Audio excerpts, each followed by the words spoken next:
So I just got back from reading DC's Convergence and all of its tie-ins, and it made me realize two things.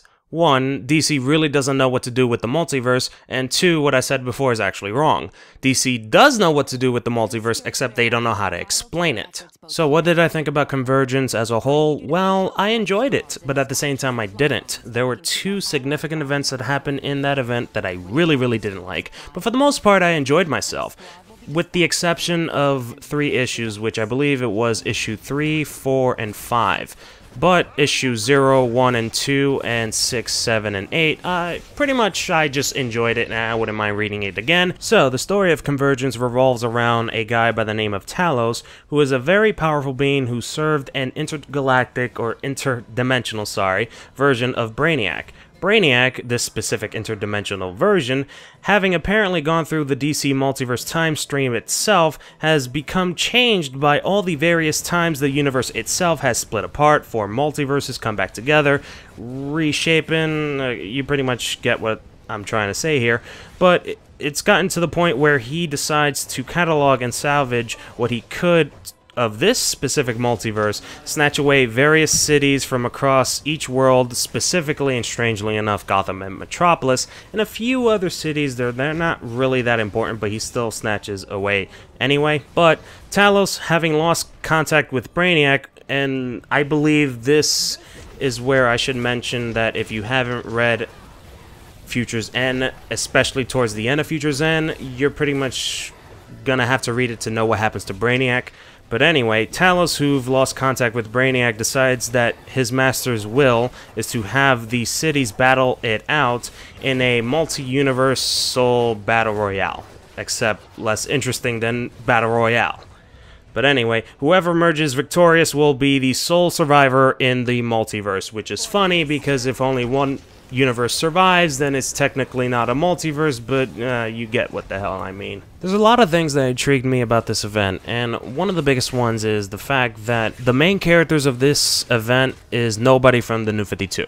In fact, the only main characters here are the characters from Earth 2.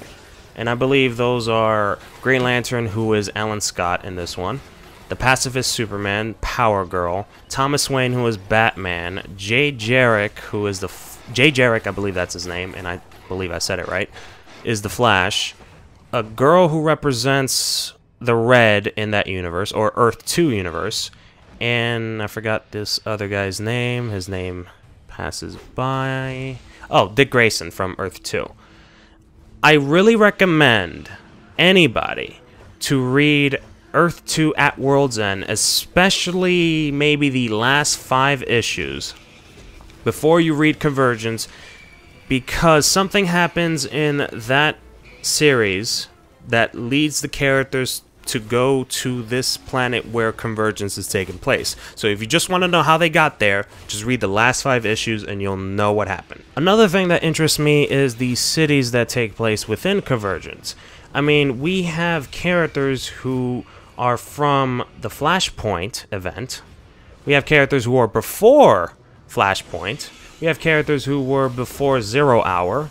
We also see characters from, I believe, Crisis on Infinite Earths. Before Crisis on Infinite Earths, sorry. And one more, which name escapes me. We also see the Red Sun Superman, not for long. We also see the Superman from, what was it, Kingdom Come? And a few of other characters like the new Teen Titans and all that other stuff. So it's time to mention the bad things about this event, and I can only think of 2 things. The second one is kind of a spoiler, but I'm going to try to breeze through it and not mention anything big. In fact, the only big thing I'm going to mention is what happens at the end of Convergence and what it means for the DC Universe as a whole. But before I get into that, let's get into this. So the first thing that I don't like in this event is the interaction between Thomas Wayne and Bruce Wayne. For the first time, technically. So let me explain. Thomas and Dick Grayson goes to a Gotham City that is in the planet where they are, you know, where Convergence takes place, because Thomas wants to go to the Batcave to search for something specifically. When both of them arrive, they come across Alfred, and he asks Alfred what happened to Bruce Wayne in this universe, because he knows that this city was from an alternate universe and not from their universe. Alfred explains what happens, and Thomas goes to see Bruce Wayne. Now, this is very important. This is very important to Batman, or specifically Bruce Wayne's character, because in this universe, Batman's parents died and he basically became Batman because of it. He's never seen his parents since then. Here we have his father from an alternate universe coming to see him. How do you think he's going to react? Kind of shocked? Maybe pissed off? I really don't know. I just know that this is very important to him, right? Same thing with Thomas Wayne. In his universe, his son died and he took up the mantle as Batman. Now, mind you, this is not the same Thomas Wayne from... this is not the same Thomas Wayne from Flashpoint. This is from Earth 2, which in that one, Batman, or Bruce Wayne, did become Batman, but he died at the very beginning of the series, and that's when Thomas Wayne took up the mantle as Batman. So, his son died, and he is going to interact with his son again, but in a different universe. How do you think those two... How do you think this is going to be like? Just those two in the same room. Imagine it. The funny thing about this is that this whole meeting that Thomas and Bruce have is taken off panel. Well, actually, not really, but it kind of is off panel because when they first meet each other, they take off their masks, they're a bit shocked. We can see the pain, the love, all that other stuff. They are just... They can literally just sit there for days talking upon how much they miss each other, all the stuff that happened in their life, just anything. You pretty much get what I'm saying. The problem is that not only does most of this takes place off panel, but through the point of view of Dick Grayson.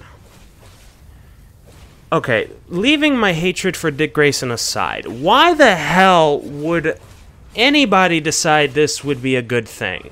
This is a very important event to both characters. Both fucking characters. And it's taking place off panel. And through a point of view of somebody else. Like, I want to know his thoughts. Fuck that. This could have been more emotional than the letter that Batman got at the end of Flashpoint. Because this is when he actually meets his father. Come on. I don't know. That was lame. That was fucking lame. And I remember that issue. It was around, what, issue... I think it was issue 2 or 3. No, if it was issue 2, then I don't like issue 2.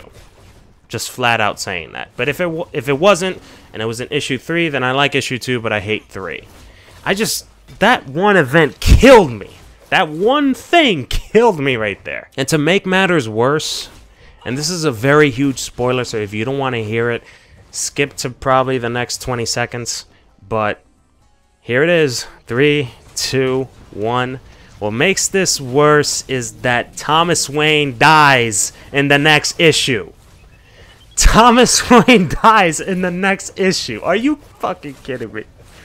Are you fucking kidding me? Anyway, let's move on. The second thing that I hate... How do I even say this? Okay, so the main villain supposedly is Talos. We kind of know that since issue 1. Something happens where the villain starts to show some redemption, kind of. Because we realize who he is and why he's loyal to Brainiac. I'm trying my best not to spoil this. But we know why he is loyal to Brainiac. It's revealed why he's like that, and some of the heroes have some sympathy towards him. Now, this is something that I've seen in fiction where the bad guy gets sympathy from the hero, and because of that, the bad guy is no longer the bad guy. Let me just say I really hate that. I really do. Well, this is a personal problem. I don't have sympathy for many people. And the way they displayed it in here, the reasoning behind it felt more cheap. It didn't feel authentic, it didn't feel fresh, it didn't feel genuine. It just felt cheap because we were going to introduce this other guy who's a bad guy and have this guy be the good guy. Or go from bad guy to good guy because it's more interesting, or how a lot of people like to put it, more realistic, which technically is not. It just feels cheap. It kind of reminds me of that Maleficent movie. That's why I hate it so fucking much. You make a villain who is evil for the sake of evil, have some sympathy bullshit so we can feel bad for her and get redemption. That's what happened in this issue. We had Talos, who is a villain. We can clearly see him evil for the sake of evil. He enjoys this shit. And on top of that, he follows his master to the bone. And then we get some backstory. We get to understand who he is. And they show some sympathy bullshit. Heroes become sympathy with, or have sympathy with him. And because of it, he becomes a good guy. Wow. How boring. But then the good thing about this is that another person who we thought was good became evil. So at least some good came out of this. But still, am I the only one who's really annoyed by this? About bad guys becoming good guys? I mean, God forbid anybody truly becomes bad guy. Especially in the Naruto universe. But still, it's fucking tiring. I almost forgot that I haven't mentioned anything about the tie-ins. The tie-ins are pretty much the best thing in this event. In fact, I would argue that this is the second time that I come across an event where the tie-ins are the best thing, or at least it's better than the event itself. The first time I came across this was Civil War from Marvel, where the tie-ins, more specifically the Civil War frontlines, were way better than the Civil War itself. But anyway, back to Convergence. The tie-ins, how do I even say this? They showcase something that was missing from the New 52, and what that was is superheroes acting like superheroes. I am not kidding. Something that's worth noting about these tie-ins is that these tie-ins are basically revolving around the Battle Royale scene in Convergence, where the superheroes that were trapped in the cities that were collected by Brainiac, they're pinned against one another, and that's what these tie-ins are about. They're just showcasing heroes from specific cities or specific universes battling other superheroes for survival. The reason why I like these tie-ins, and I would even go as far as to say that these are superheroes acting like superheroes, is because we see many heroes in these tie-ins coming across other heroes, and believe it or not,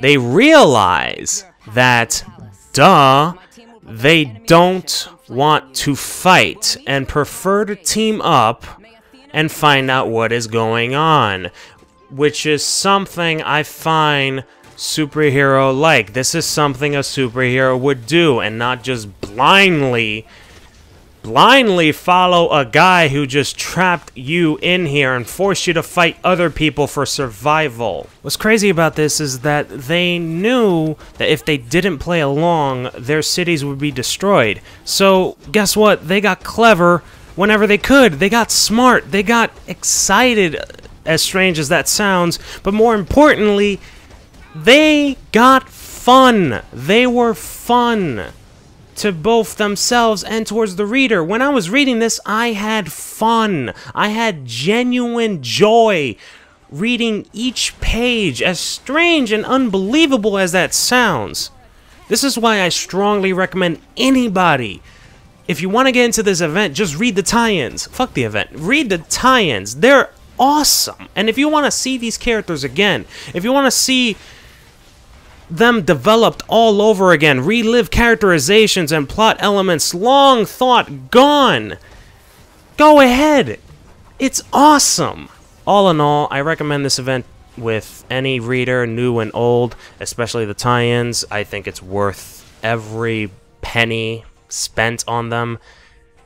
Even though I kind of mentioned a couple of things that sound like I hate the event as a whole, I really don't. I just hate those two events and the 3 issues that I mentioned before. Now, it's time for me to reveal what happens at the end of Convergence. And get ready, guys. This is a big one. This is a big one. Let me prepare. Crisis on Infinite Earths never happened. Yep. You heard it here. That event never happened. You know why? Because when the heroes of Earth 2, I keep getting those universes mixed up. But anyway, when the heroes of Earth 2 and all the other heroes who were participating in the Universal Battle Royale crap did not want to participate and want to go against the big bad, when they defeated the big bad, he had a power that, I guess if you kill him, because he did die, if you kill him, then all of reality is going to be destroyed. And to prevent that from happening, Brainiac, and I won't mention why he's there and why he's doing this, Brainiac wants to send a couple of individuals towards where the first crisis took place and prevent it from happening. Because if you prevent that from happening, then you prevent convergence from happening. As dumb as that sounds. Everyone else agrees, and I believe Brainiac sends Barry Allen, Supergirl, who both need to be over there, Superman, Lois Lane, and the child that they just recently gave birth to. And surprise enough, Hal Jordan from Zero Hour. So they all travel back in time to where Crisis first started and prevent that from happening. So now Crisis on Infinite Earths never happened. That means Infinite Crisis never happened, Identity Crisis never happened, Blackest Night never happened, Final Crisis never happened, and Flashpoint never happened. And now the multiverse is restored. There's no longer one single Earth. Now we have the multiverse again.